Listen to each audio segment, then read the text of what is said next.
Good morning, everybody. What I want to talk about is what I've called the secularization of South African politics, which is a long-term process. We're only part of the way. First of all, what do I mean by secular politics? I really think of the definition given by the most famous American political scientist of the last century, Harold Lasswell. And he said that fundamentally politics were about who gets what, when, and how. In other words, politics is an endless distributive struggle between different groups, all pursuing the maximum material and symbolic rewards for their group. Now, that is indeed, and of course, that process tends to follow the business cycle, so that growth is obviously good for parties in power, recessions are bad, and so forth. And I think that, of course, is part of all politics. For example, in the 50s, when I first arrived in South Africa and apartheid was at its height, when I look back at that period now, and I think, why on earth did people put up with it? It was so dreadful. And I think the reason is, frankly, that economic growth was very rapid. It was over 5% per annum. And everybody, literally everybody, was getting better off every year. Even Africans were, because the number of jobs was increasing year after year after year, so that more and more could come to the cities and get work. And I think that was, as it were, the underlying secret of apartheid in that period. Now, secular politics is what prevails in most countries, certainly countries which have any lengthy democratic history. But it's not been the case of South Africa. Let me just give you the example. When I was young, I was a keen supporter of the Progressive Party, and we certainly then saw elections as a morality contest. Apartheid was evil. We were fighting for non-racialism and against racial discrimination. But our fervor, which was largely a moral fervor, was at least matched by the Afrikaner nationalists. Their party was bound together not just by who gets what, but by a passionate commitment to their language, to their culture, to a common religion, and a powerful and shared sense of history. It was perfectly normal to meet Afrikaner nationalists who would quickly start telling you about how their grandmothers had been in concentration camps. And there was a bitterness and a passion. It was a holy cause. And it was certainly not just about who gets what. There was a lot more going on. And that was clear from the way the National Party vote behaved. Normally, as I say, you would have expected the vote to oscillate in terms of the economic cycle, but it didn't. Their peak performance in elections was in 1977, which is 29 years after they came to power, which is a remarkable fact. So it was no ordinary political party, and it certainly wasn't just a secular one. But, of course, there were other kinds of politics. So when I went to Britain again in 1964, I immediately found myself in the middle of the election in which Harold Wilson became Prime Minister. And I was amazed, as were other South Africans I knew, to find the election was dominated by Wilson's promise to bring interest rates down to 3.5% or even 3%. Now, none of us in South Africa had any idea what the interest rate was, and it certainly didn't feature in an election. So we were completely puzzled by this very different style of politics. But it was, of course, about who gets what, when, and how. The key thing being that, British politics was class politics, and the great divide was between those who owned their houses and those who were forced, in effect, to rent usually casual houses. And that was the great sort of class divide. Now, every young couple wanted to buy a house. Whether or not they could depended on mortgage rates, which of course depended on interest rates in general. So what Harold Wilson was really doing was he was promising young couples that if we get into power, you will be able to buy your own house. In other words, you will become part of the have part of the population. And that, of course, was very powerful stuff and certainly helped him win. But, of course, that was, we didn't understand it because that was secular politics going on in the classic way. And from South Africa, we simply weren't used to that sort of thing. Now, as I say, non-secular politics tends to be about things like religious, ethnic, or racial loyalties, moral passions, social solidarities, usually language or cultural cleavages. It doesn't mean, of course, that the distributive politics doesn't matter, but it's an underlying thing. Now, what happens, of course, is that over time, this non-secular politic gets routinized and gradually loses its power, and secular politics tends to take over. And that's certainly what happened with the Afrikaner nationalists. How does that process work? The key is the loss of unity. By 1966, the split between Verlichte and Verkrampte was quite public, and thereafter Afrikaners could choose which faction they liked. By 1969, Herzog had already formed the HNP. By 1973, Terblanche had launched the AWB, and in 1983, Trinick led away the Conservative Party. So there were more and more varieties of Afrikaner nationalism to choose from. There was no longer this single powerful force. Secondly, there was a growth of corruption and scandal, which were particularly bad for a Calvinist party. Various MPs were caught stealing, the Smiths got murdered, there was the information scandal, and perhaps worst of all, Nico Diedericks, the state president, who had a huge Swiss bank account, having switched gold sales from London to Zurich. Once the president is a crook, then, there's not much is sacred. So the National Party coalition, it held together for a long time, but it became increasingly hollow. And you could tell that after 1990 from the fact, first of all, the National Party itself fell to bits very, very quickly and disappeared. As if, now you wouldn't have expected that. But also, frankly, the Dutch Reformed Church became a shadow of what it had been before. So these various elements of that coalition, which had been strong altogether, quickly fell apart. And you could see it culturally. The very success of Afrikaner nationalism and the upward social mobility it produced meant more and more Afrikaans speakers spoke English. And old celebrations of things like the Great Trek and Boerenmuziek and Volksspiele, they all became suddenly very old-fashioned in the age of television. So all of that gradually lost its power. Now, as we know, in 1990 to 94, the whole political system was begun all over again on a new basis. And the electorate was greatly expanded, new constitution, and so on. Most dramatically, there was a new voting system based on proportional representation, the most extreme form of proportional representation I have ever seen anywhere in the world. Now, a system like that is like a bomb, which will blow up any party system, for it will encourage the atomization of politics, creating the incentives for the creation of a large number of small parties, a Tower of Babel, and kaleidoscopic coalitions.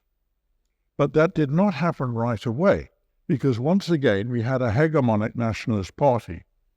It didn't have many of the things that the National Party had had. It did not have a common language or a culture or a common religion or a common history. But there was an overall, though somewhat artificial, sense of racial unity. And it was, for many, a sacred cause. Just as many nationalists during the Second World War had ended up in camps like Koffiefontein and suffered for their beliefs, so there were people who had fought for their whole lives in the struggle. Some had endured beatings or even torture for the sake of their beliefs and their solidarity with their comrades. So it had a very strong non-secular appeal, quasi-religious. In the early days, everyone talked about them having the moral high ground. and Mandela was magic, the Madiba magic. Clearly sort of non-secular factors are very powerful. And it defied the normal political rules because despite the electoral system, its vote went up from election to election.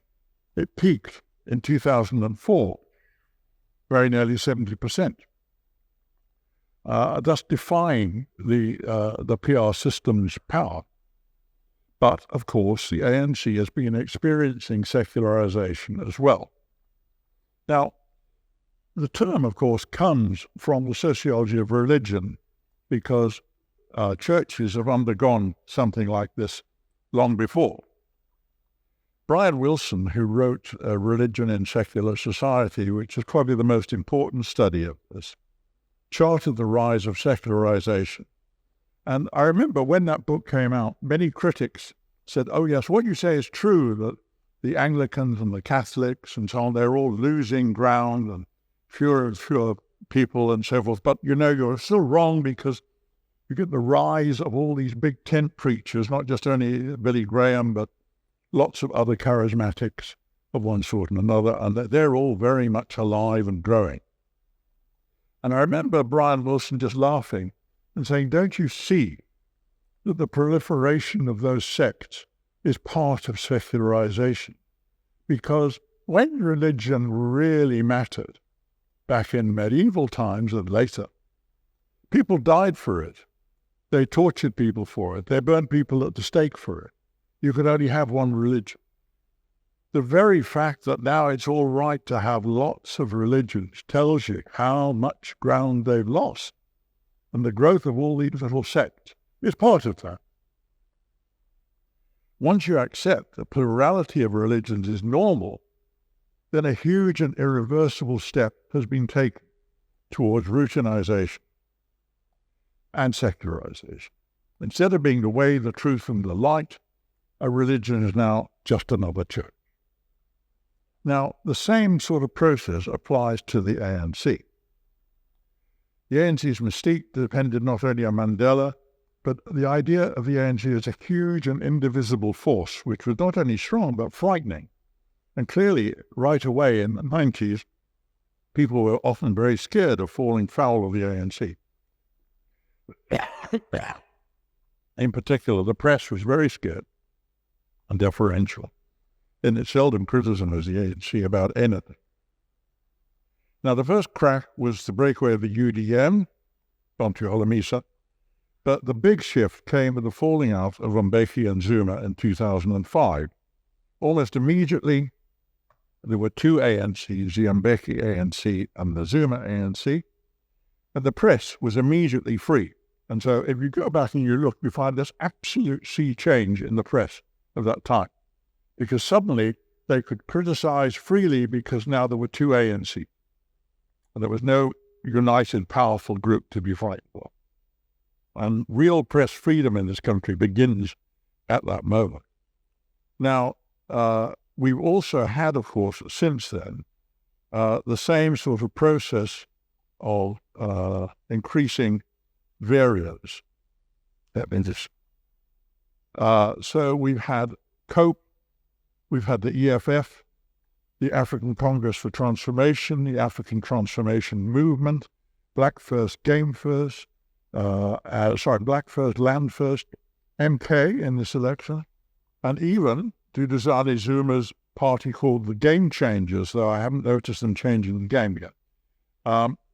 But the key thing is that the mystique deriving from this mighty united movement is now gone, because you've got so many possible variants, and it clearly won't come back. Remember that the ANC never had a lot of the forces on its side that the Nats did.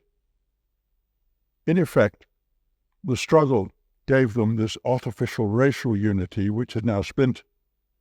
And with Humpty Dumpty off the wall, there's no way of putting him back together again. Now, the results of this secularization are visible in many ways. Perhaps most obviously in the open contempt for the ANC expressed almost daily in many sections of the press. it's perfectly obvious to ANC politicians that they're no longer popular or respected. The almost pathetic attempts by Ramaphosa and other ANC politicians to associate themselves with the triumph of the rugby Springboks showed all too clearly how conscious they were of their popularity deficit. I should break in to say that I'm looking at the data for the big ETV election survey, which I put in the field a few weeks ago. And we'll bring that out this weekend, but it's very, very clear from that I did something similar in 2019, and it was clear on the data then that Ramaphosa was worth something like 11% extra to the ANC. There were that many voters who said that they were so put off by corruption that they were not going to vote ANC, but because of Ramaphosa they would. Now that's completely disappeared.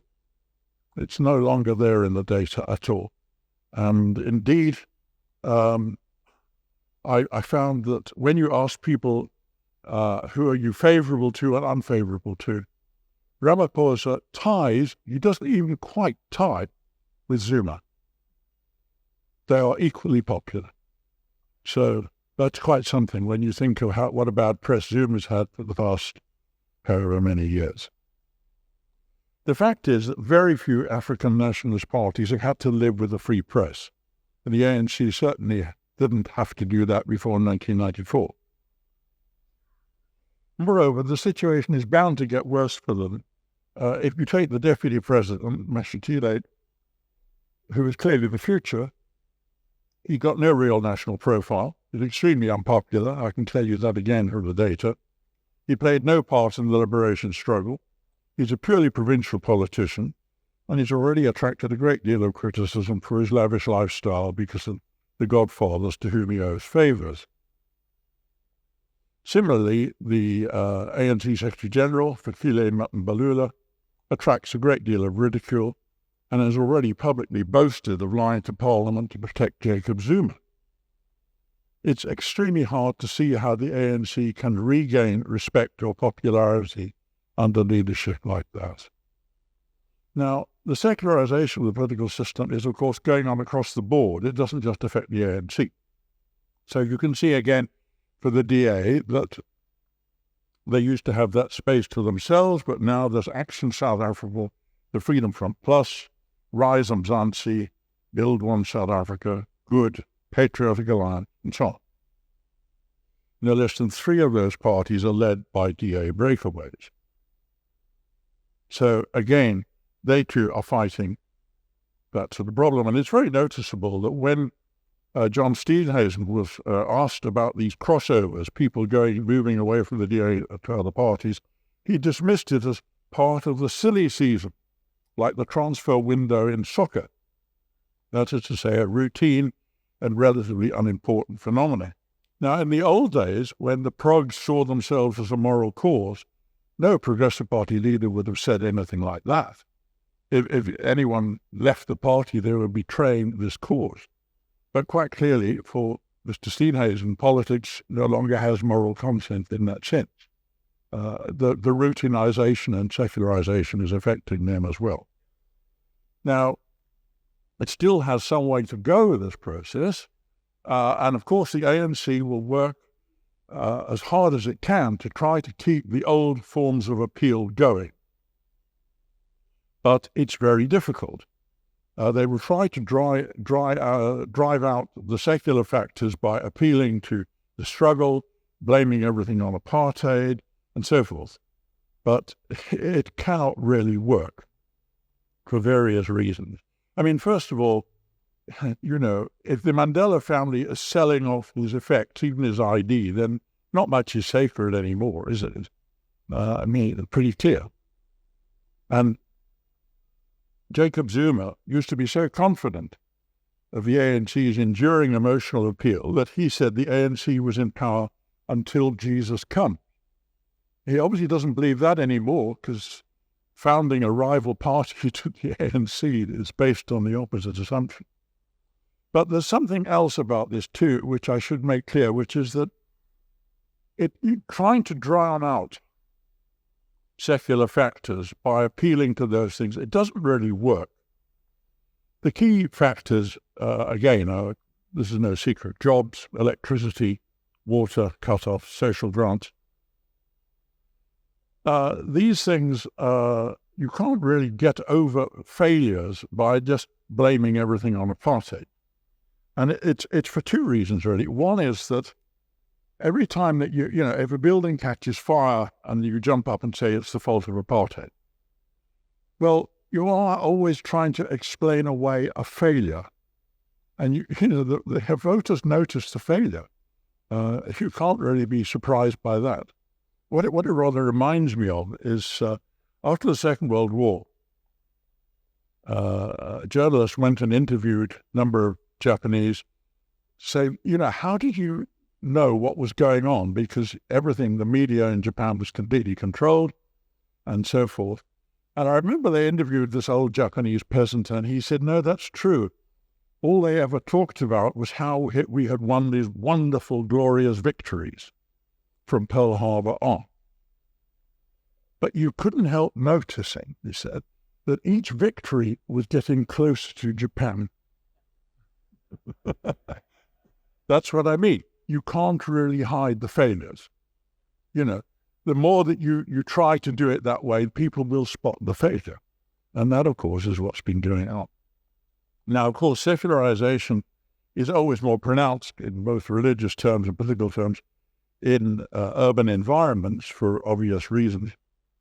So, of course, the election is largely this time about the fight for the three metropoles in the most urbanized provinces, Gauteng, Western Cape, and KZN.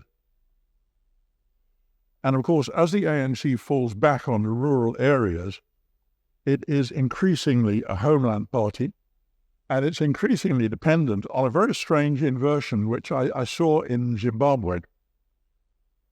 What happened in Zimbabwe is that ZANU-PF would turn around and bully the voters by intimidation, torture, even killing, and so forth, in order to more or less force them to support ZANU-PF. So instead of a party courting the favors of the voters, the party turns around and bullies them.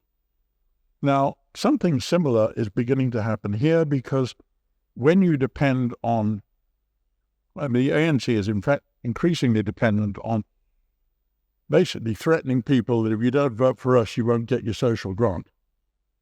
And secondly, in the countryside, they're reliant on the chiefs who make it clear that if you don't vote for the ANC, then there's trouble coming your way. So again, this sort of bullying force is now becoming common in the ANC's appeal. But as I say, it'll only work in a rural environment. I don't think you can make it work in an urban environment. So it's not going to help too much. Now, notice also that when Mbalula was shocked by Zuma defecting, he said, but we lied for you. We said the swimming pool was a fire pool. And again, notice what that means. It means now that the meaning of solidarity is covering up somebody else's corruption. That's not what it was all about before, So what I'm really trying to say is that we are involved in this process of secularization. It's affecting all parties, and it will mean that the power of the electoral system to fragment the politics of this country, that it won't be counterbalanced by non-secular factors anymore. So it will happen more and more. And that's actually one of my worries about the election, that you're going to get more and more small parties, not always competing, quite often just wanting to be bought off, but they play that game. And I don't think that this process can be stopped, and it will have benefits in some ways, but not in all. But there we are. Okay, well, let me stop there, and I'll take any questions that people have.